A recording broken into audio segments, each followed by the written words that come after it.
family. Okay.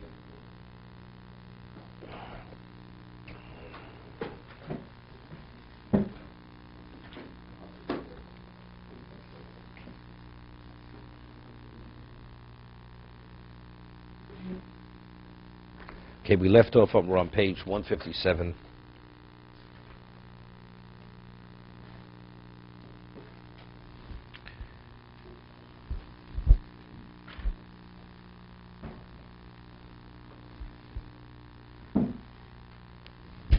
The Ramad said we have a case where a person is 13 or 12 for a girl, but the person does not have shtei saros, did not reach puberty. You have age without puberty. So Ramos says that even if the person has a weak constitution, they should complete the fast, because there's a concern that maybe there was puberty, but the hairs fell out, because there's a rove. Majority of children at the age of 13 reach puberty. That's where at. So therefore he says even these rachva kochush, she has a weak constitution, delicate, the person should complete the fast. Ratzaloma after hekel ramol le'el benarshu kochush. You said you have a 12-year-old child. So a 12-year-old child does not have to finish the fast. Does not have to, in terms of training the child, because he's a minor. So he's more lenient. But over here, what are we? Sheinu elo takanti rabbanon. There was chinuch. Mashenkin hocho diika chashosha doraiso. Here we're dealing with the child may be an adult. The shem hevi shtei saros v'noshru. Maybe there was puberty, and the hair fell out. Lokoya divrei mechaber el milsu bapi nafshehi. Dumar shenishlam yud gimushana kodim yom kippurim. Afil yom kippur el shlo batku, but kuli yom. They didn't check him. If they check, we know factually he didn't reach puberty, so we know he didn't reach puberty. But if factually, so that's the mechaber. But the Ramos speaking about where he wasn't checked. And now on Yom Kippur you check him. So now the question is, maybe prior to Yom Kippur, he did reach puberty, or she did reach puberty. That before the child was checked, maybe the person did reach puberty. The chashim shnoshru v'davkim Yom Kippurim do sveika doraiso. Avashar tanios, but any other fast, including Tisha B'av, shein el jabonon ein tzorch lesanos elam ken yesh lo shtei saros. Unless the child is definitely an adult, there's no obligation to fast whatsoever on a Torah level. But it says a child who's less than 9 years old, you don't afflict the child, not even an extra minute does that child have to fast. Child eats whenever he eats at that time. Dahainu afilu chinuch shows. We don't even begin training. You don't begin training a child unless he's reached an age where he's at a position to be trained. So before 9 years, and Ramos says even if the child wants to, we don't allow it. We don't. No, there's no basis for it. There's not even the basis for it. It's not chinuch.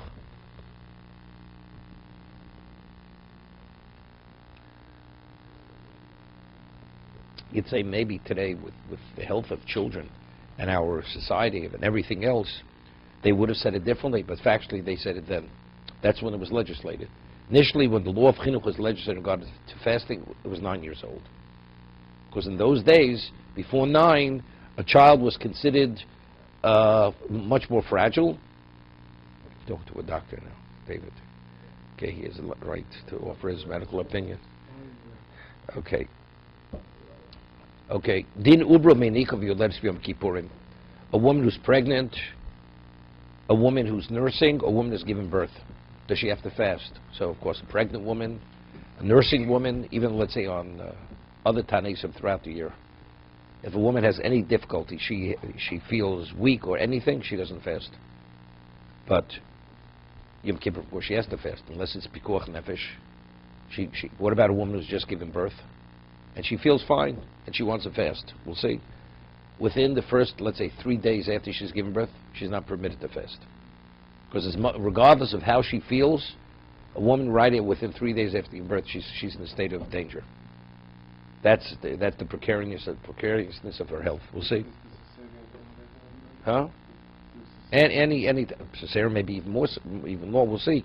Within 7 days, if she says she needs the food, after 3 days, then she eats. She feels she needs it. After 7 days, that's something else. During the 30-day period. We'll see. Ubros, medikus, misanos, umashlim kippurim. A pregnant woman, a nursing woman, fasts and has to complete the fast in Yom Kippur. Ubro sheiricho. What about, and this is discussed more in Yuma, a woman's pregnant and she smells food and she has a craving, she starts salivating, and she feels that unless she satisfies her desire, we'll see in a moment, but the Ramos uponem mishtani, and you see that actually her facial features, meaning her demeanor, has changed. She's getting pale as a result of this craving. So you see, it's totally consuming her. Even if she did not say a word, but you see, she's actually, her physical appearance is changing. She's starting to look not well. From the time she started, she's not looking well. Even if she doesn't say, I need the food, you feed her immediately. You don't take a chance. Not a miscarriage, could lead to death. I mean, she could die from it. Do you know how it could affect a miscarriage also? You know how it could affect the woman, the pregnant woman. She says, even though she doesn't say, I need. You whisper into her ear, Yom Kippurim, you say it's Yom Kippur. If she somehow takes hold of herself as a result of telling her that, and she recovers, mutav, it's good. That means she's not going to have to break the fast. Vim lav, but let's say she's still in this precarious state. You feed her, and she's permitted to eat until she regains her stability, her composure. Until then, you provide whatever you have to provide. No. Whatever you feed her as much as she has to be fed.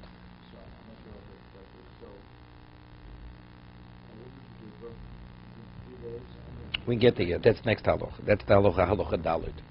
Within 3 days, not a question. She's pekuach nefesh. She's supposed to eat, even if she says she doesn't need it. Within after 3 to 7, after 3, then if she says she needs it, we'll see.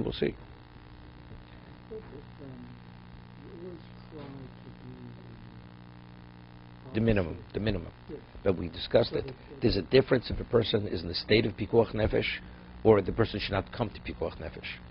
When you give the minimal, or less than the minimal, that's only to prevent the person from entering into a state of danger. Person has a heart condition. Person has to eat, has to drink, has to be hydrated. Because if he's not, he will enter in a state of danger.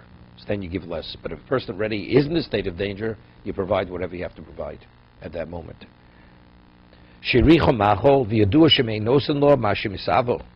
And we know that if you don't provide for what she desires, she and her fetus are in danger. Both. It doesn't make difference at the beginning of a pregnancy or the end of the pregnancy. What about if we don't see any change in her?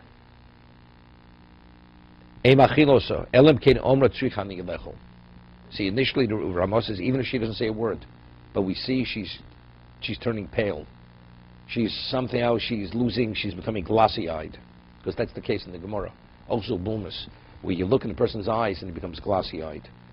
That's an indication the person's in a state of danger. A person sometimes is in a state of starvation, and the person starts losing recognition because of it, and his eyes start getting glossy. You know the person's in a state of danger. You don't let it go beyond that point.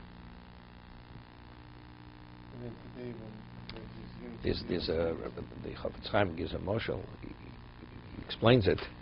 He says, if a person doesn't eat for a day, okay, she's at one state of health. What about if he's denied food for 3 days? It's another level. And the longer his physicality is deprived of nourishment, and eventually it affects, he doesn't even recognize. He loses recognition. So he says it's identical regarding one's spirituality. Person doesn't study, doesn't learn, doesn't do mitzvahs.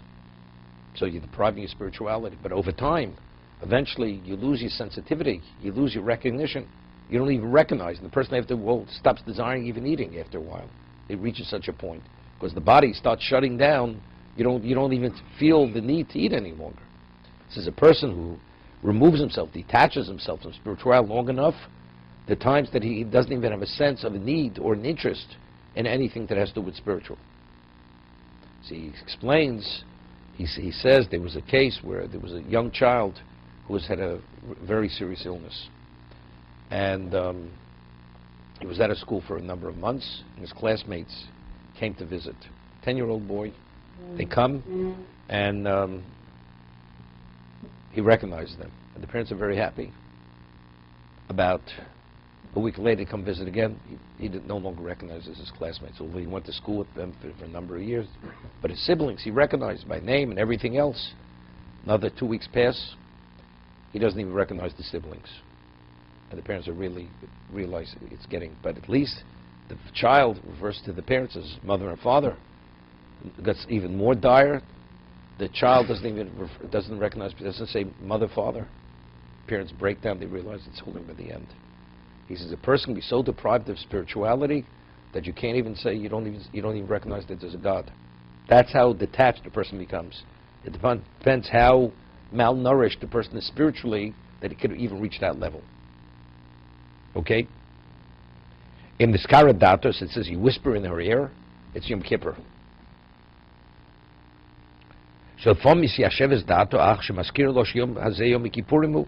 Sometimes she takes hold of herself and she's at peace by mentioning just Yom Kippur. Machil noso pirish shetochven kisim berotev ratzom ezem tipos. He put some droplets of the food in her mouth. No stoch pio, because that may be enough to satisfy her. Vimlo nisyasher datos lo rotev poches pochs mishir. So you give her less. But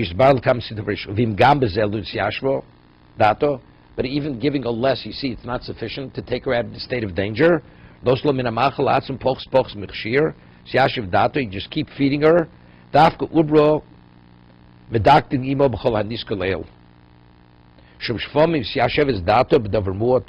It's only in this particular situation do we feel that because she's pregnant. When we're dealing with a person that's truly ill, not well, then it's based on doctor's evaluation. Doctor says he has to eat, the person has to eat.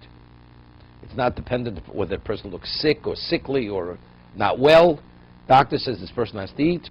We're talking about a person who's credible. He values Yom Kippur, and that's his medical decision. To